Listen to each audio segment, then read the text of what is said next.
Good morning, dear students. Today we begin with the key learning processes. And the key learning processes include reinforcement, extinction, generalization, discrimination, and spontaneous recovery. So I start with reinforcement first.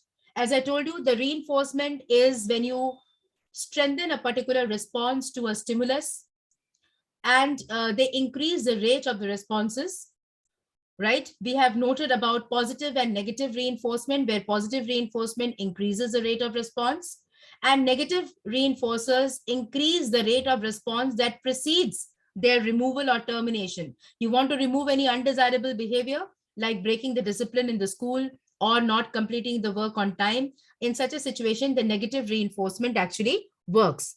Now we come to the next topic, which is the type of reinforcer. What are the various types of reinforcers? There are two types of reinforcers, as I already told you, positive and negative reinforcer. But apart from that, we also need to study what are primary reinforcers and secondary reinforcers. Primary reinforcers in instrumental conditioning are the reinforcers which are effective without any special training, previous special training. They work naturally to increase the likelihood of a response when they are made contingent on it. For example, whatever is required for the survival of an organism, like food, water, etc., they basically work as primary reinforcers. A secondary reinforcer is the one which has the acquired characteristics of the reinforcer because of the organism's experience with the environment.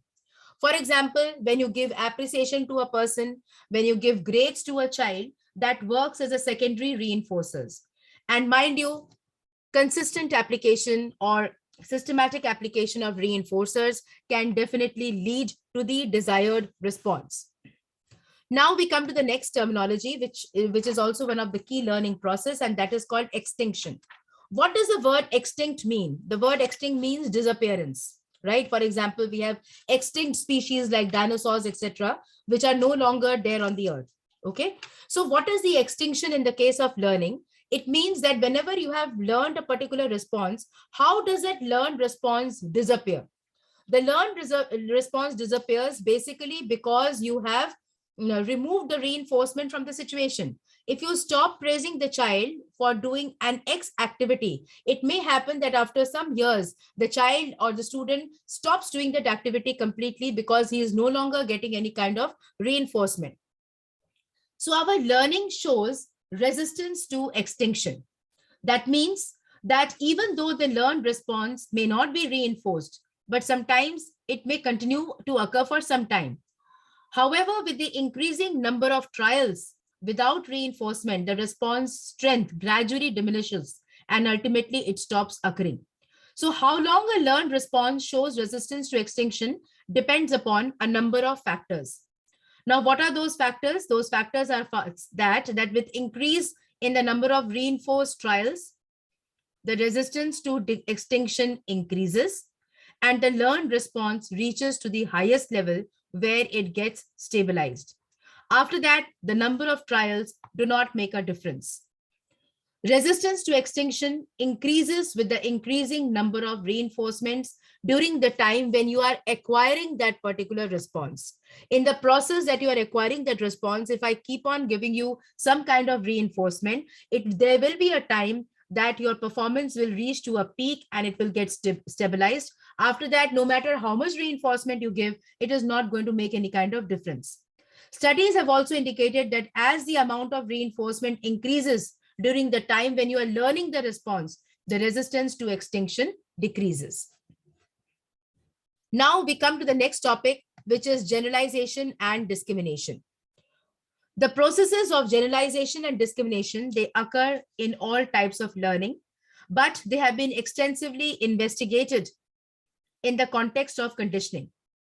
For example, an organism is conditioned to elicit a conditioned response on the presentation of a conditioned stimulus. For example, like in the case of classical conditioning, there was a sound of the bell and automatically the dog, it secreted the saliva.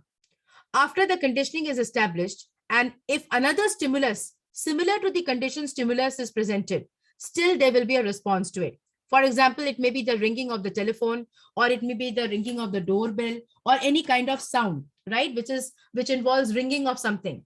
The same way as you respond, you have now been conditioned to listen to the bell for the changeover from one subject to another, or to announce your lunchtime, right?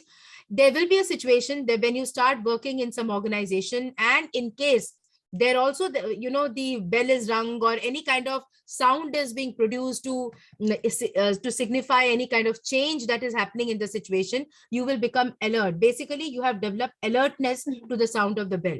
So the sound of the school bell is getting generalized now to the sound of the other bells, etc., but it may be in a different kind of situation. So that is referred to as the generalization process. Okay. So another process in the case of in these key learning processes is that of discrimination. Discrimination means to distinguish between two stimuli which are similar. For example, let us take the example of a child. A child, when he is very small, is conditioned to fear a person with a long white beard or a long black beard and wearing black clothes. Now, when the child meets another person with a white beard and wearing white clothes, the child may not show fear, but he may show fear when he is seeing another person in black clothes and with a black beard, right? So if the person is clean shaven, or the person is having a white beard, or he's wearing gray clothes or some other clothes, he is not showing any kind of fear, because he has learned to differentiate between the two dangerous kind of people. All right. That is how he has been conditioned. So occurrence of generalization means the failure of discrimination, and discrimination depends upon the discriminatory capacity or the learning of the organism. You learn to discriminate between two concepts which seem to be similar to each other, but you find that there's a thin line of difference between the two. Don't you do that in academics? So that is also a part of discrimination process. So generalization in a nutshell means giving the same response to similar stimuli, and discrimination means to differentiate among the stimuli or environmental events. Extinction occurs when a previously reinforced response is no longer reinforced, and the response or the desirable behavior may slowly start diminishing. That is referred to as the process of extinction. Now we come to an important topic, which is called spontaneous recovery. Spontaneous recovery occurs after a learned response is extinguished. Extinguished means it has completely finished off. Suppose you have completely unlearned it.